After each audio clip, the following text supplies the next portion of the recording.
What happens when a leftist revolutionary president meets the most controversial leader in modern history? Buckle up, because this isn't just politics, this is drama with a capital D. Pause for effect. Picture this. Gustavo Petro, Colombia's first ever leftist president, a former guerrilla fighter turned politician, is about to walk into the lion's den, and that lion? None other than Donald Trump, sitting in the Oval Office, fingers ready to tweet, or should I say, ready to truth. Energy boost, but here's where it gets spicy.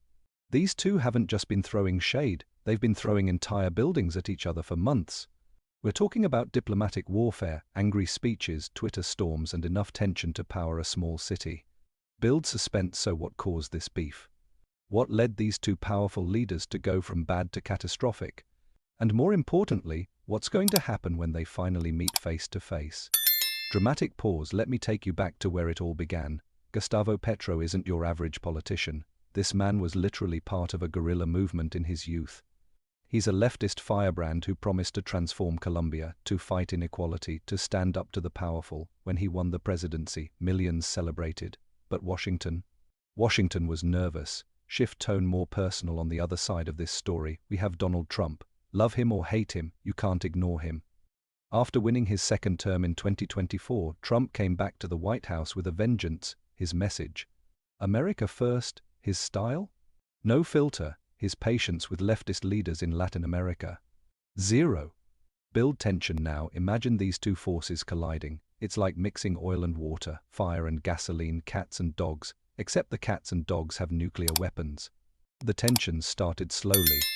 First, it was policy disagreements. Petro wanted to legalize drugs and focus on social programs. Trump wanted a hardline approach to narcotics and immigration. Petro criticized American imperialism. Trump called him a radical socialist disaster waiting to happen. Emotional peak, but then it exploded. Public insults, diplomatic threats, trade tensions.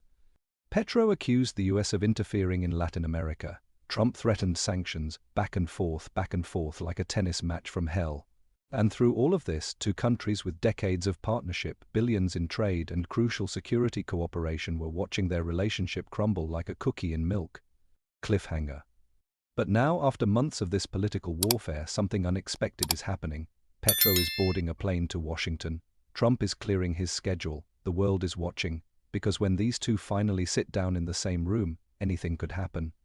Alright, let's talk about what's really at stake here, because this isn't just about two egos clashing. This is about millions of lives, billions of dollars, and the future of an entire region. Set the scene. Colombia isn't just any country. It's America's strongest ally in South America. For decades, the US has poured billions into Colombia to fight drug cartels. We're discussing Plan Colombia, military aid, economic partnerships, and more. This relationship has been the cornerstone of US policy in Latin America. Raise the stakes. But Petro, he wants to change the game.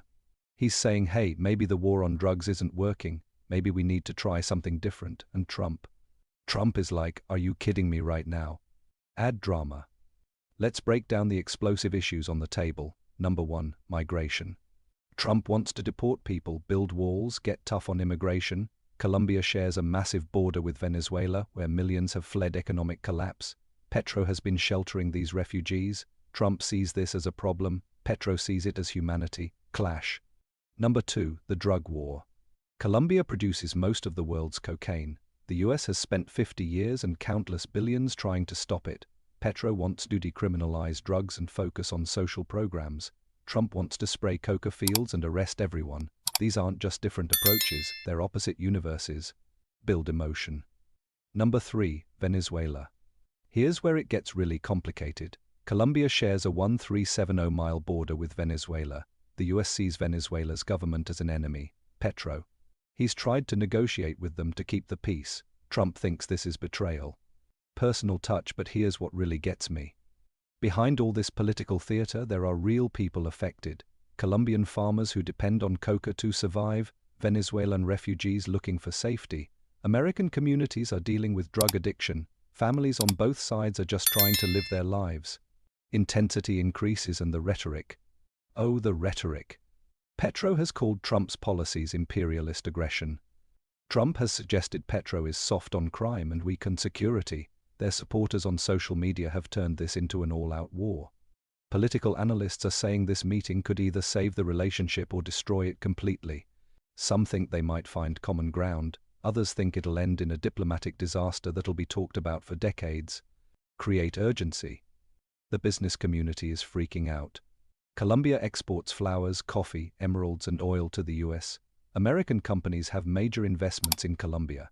If this relationship falls apart, we're talking about economic chaos. Military experts are worried too. Colombia has been key in fighting narco-terrorism. If that cooperation ends, the cartels will be popping champagne. Cliffhanger transition. So as Petro's plane touches down in Washington, as the motorcade rolls toward the White House, the question on everyone's mind is, will they shake hands and make peace? Or will this meeting go down in flames? So here we are at the moment of truth. Two leaders, one room, and the weight of history on their shoulders. What happens next will shape not just US-Colombia relations but the entire future of Latin America. Build anticipation now. I want you to think about something for a second. When was the last time you saw two leaders who genuinely dislike each other forced to work together? It's like watching your divorced parents at your graduation. Awkward doesn't even begin to cover it. But here's the fascinating part: they need each other. Trump needs Colombia to control migration and drugs. Petro needs American trade and investment. It's like a toxic relationship where neither person can actually leave. Add human element. Imagine being in that room. The tension must be thick. Trump is probably walking in with his signature handshake dominance move. Petro, the former revolutionary, is trying to hold his ground. Translators are sweating bullets. Advisors are holding their breath. Cameras flashing. Explore possibilities. So what could actually happen? Let me give you the scenarios. Best case, they find common ground. Maybe they agree on economic cooperation. Maybe Trump offers some flexibility on migration in exchange for Petro being tougher on drug trafficking. They take a photo, smile for the cameras, issue a joint statement about productive discussions and shared interests. The world breathes a sigh of relief. Worst case, it's a disaster. They can't agree on anything. The meeting ends early. Trump tweets something inflammatory. Petro responds with a fiery speech. Relations hit rock bottom. Trade suffers. Security cooperation crumbles. The cartels celebrate. Middle ground. Most likely, it's somewhere in between. They're professional enough to be civil. They agree to disagree on some things. They find small areas of cooperation. The relationship stays rocky but doesn't completely collapse. It's not great, but it's not catastrophic either. Zoom out, big picture. But here is what this really tells us about the world we are living in. Leadership matters. Personalities matter. It's not just about policies and treaties, it's about people.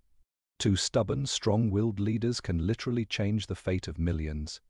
Emotional appeal. Think about the Colombian farmer watching this on TV, wondering if his livelihood is about to change. The American business owner with investments in is nervous about the future. The Venezuelan refugee in Colombia is hoping for stability. This is why politics isn't boring, it's about real lives. Powerful closing. So as this historic meeting unfolds, remember, we're watching more than just politics. We're watching ego, pride, ideology, and national interest collide in real time. We're seeing what happens when unstoppable forces meet immovable objects. Will Petro and Trump find a way forward? Will they put their countries before their pride? Or will this be remembered as the meeting that broke US-Colombia relations? Final hook. One thing's for sure, the world is watching, popcorn in hand. Because this is the kind of political drama you can't make up. And whatever happens in that room, it's going to be legendary. End with call to action. What do you think will happen? Team Petro or Team Trump? Drop your predictions in the comments. And don't forget to subscribe, because political drama like this, it's just getting started. Hit that notification bell so you don't miss what happens next in this epic saga. Dramatic music fades out.